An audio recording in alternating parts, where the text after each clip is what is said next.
Wanna know how to build your Harley Benton TL-T Kit?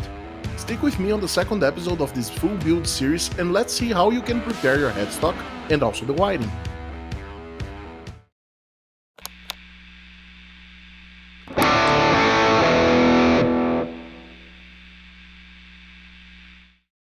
What's up everyone, welcome back to our Telecaster thin line full build series. We will make our custom design using the Harley Benton TL-T DIY kit and upgrades using the best low-cost spare parts from the market, targeting to achieve an intermediate level guitar. Will it work? I don't know, but if you will stick with me, we will also find out. In the last episode we worked on the planning of our build. We chose the spare parts we will use to upgrade our kit, and we also designed the headstock and how the finishing will look. I also showed you how to create your own headstock design on Canva, and it is exactly from there that we will be taking on. It is time to start putting hands on, so let's start by transferring our design to the raw headstock. In order to make it, I transferred the Telecaster headstock shape into a paper with real proportions. You can do it several ways, but as I didn't have a printer, I simply used the iPad to project the shape into a paper sheet and roughly transferred the outline to it.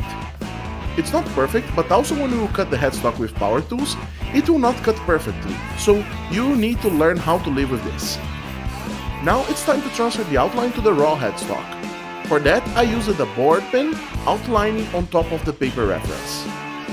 Now you can see how it looks like the reference that we are going to use to cut the headstock. Once it's done, we have no other option. Time to cut it down. You have two alternatives at this stage. Use a handsaw and some long minutes of patience, or use a jigsaw to help you with the heavy duty. In terms of final results, they are pretty similar. I can clearly confirm that the first headstock I did using a handsaw achieved a pretty similar result, but with 5 times more time consumed and stress. Here comes the first tip to you. I don't have a workbench, but even if I will use my own dining table to fix the guitar neck, it is important to guarantee good clamping. For that, I have acquired 2 Woodwork clamps from the local hardware store, and I'm fixing it on the neck and on the table, in order to avoid undesired movements. Now, hands on. Guarantee to use the proper protection equipment, and if you're not comfortable on maneuvering this type of tool, better not doing. Now we'll try to do our best to keep the jigsaw on the guideline we have drawn. Done. Now let's take a look at what it looks like. Don't need to be scared. It's rough, but we'll still play a little with the wood files to make it better. And later, we'll start the main nightmare of the household guitar builder, sanding. Some important considerations here. You should try to keep the jigsaw as much perpendicular as you can from the headstock, so you will not have the cutting angle. Also, it is important to keep some relief space between the cutting line and your guideline, so you are able to correct imperfections by filing out some material later. If you will be handling it with the handsaw, you need to be patient and pay special attention to the angle of the blade. Now, let's start filing out the excess of material, trying to make it the most even and smooth as we can, especially on the curves. A good tip here is to place the wood file on 45 degrees angle in relation to the surface. In this way, you can also guarantee that you will not remove material in an uneven way on the full width of the headstock. Increasing the contact area also helps you to have more stability on the filing. After several cycles of filing, changing the shape of the file to fit better to the curves, this is the best I was able to get on my limit of patience. Of course, it would be able to make it more even, but honestly, for this level of project that we are talking about, I do not see real benefit. I really do not believe someone will measure the circularity of the curves on your headstock with a template, so once it's aesthetically pleasant and professional looking, you have achieved the point. Now it's time to start sanding to take out the scratching marks of the file.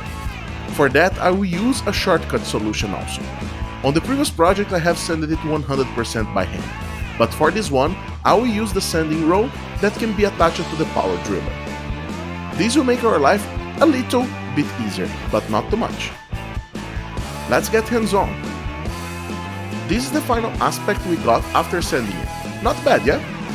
But it's still not finished. The headstock cannot stay with raw wood exposed, as it can start collecting moisture. So for the sealing of the headstock, we will use some layers of high build oil from Crimson Guitars. The correct way of applying it is by using the paper towel as a kind of a brush. You can apply the oil on it and cover the full exposed wood area with the oil. Keep the oil for at least 20 minutes and then you can remove the excess with another sheet of paper towel. Let's wait other 20 minutes and apply another layer. We'll repeat this procedure at least 4 times. And now we'll let it cure at least for 48 hours. Now it's time to start the preparation for the installation of the vintage tonners. We need to consider that there are different dimensions of drilling for the tonner and also for the fixation screws. So we'll need to use the famous tonner bushings adapters on which we are able to properly fit the tonner shafts. Now we'll need to close the original screw holes and drill new ones. For these, we'll need to use with white glue and toothpicks. After letting the glue cure, we'll cut the excess out with a chisel. There it is! Time to drill the new holes for the screws. Important tip to you: you need to take extreme care to do not drill the full headstock until trespassing it. So I suggest marking the limit of the drill with gaff tape. Now it is the easiest part. Time to screw our tuners and voila! Our headstock is ready to rock. Let's take a look at what it looks like. But wait a minute, we are not done yet. We also need to start preparing the electrical parts of our new guitar. Luckily, the new spare parts knocked on my door just in time. Our Wilkinson pickups, the clothed wires, switches and knobs. Also arrived here shielding tape for another guitar project, but as we put in place single coils, I'll try also to use shielding tape for this project. So let's start soldering. We'll position the knobs and switch on the shielded pickguard. We first need to solder the capacitor, already using the capacitor legs to connect the pots.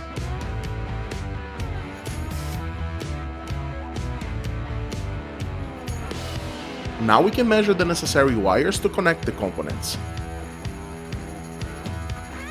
Keeping all hot wires colored in white or yellow and the grounding in black.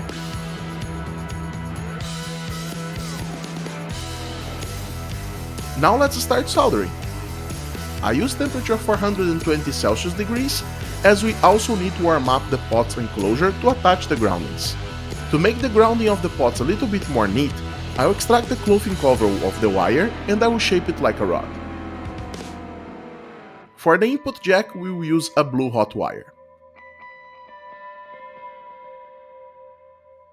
And there it is! We have the pickguard already loaded with our neck pickup and electronics.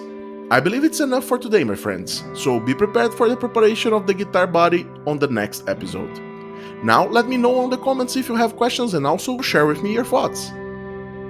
If this content was helpful to you somehow, please consider subscribing, hitting the like button on this video and share it at your social media. I'll keep here the first episode, so if you didn't watch it still, this is your chance. See you next time and keep on rocking!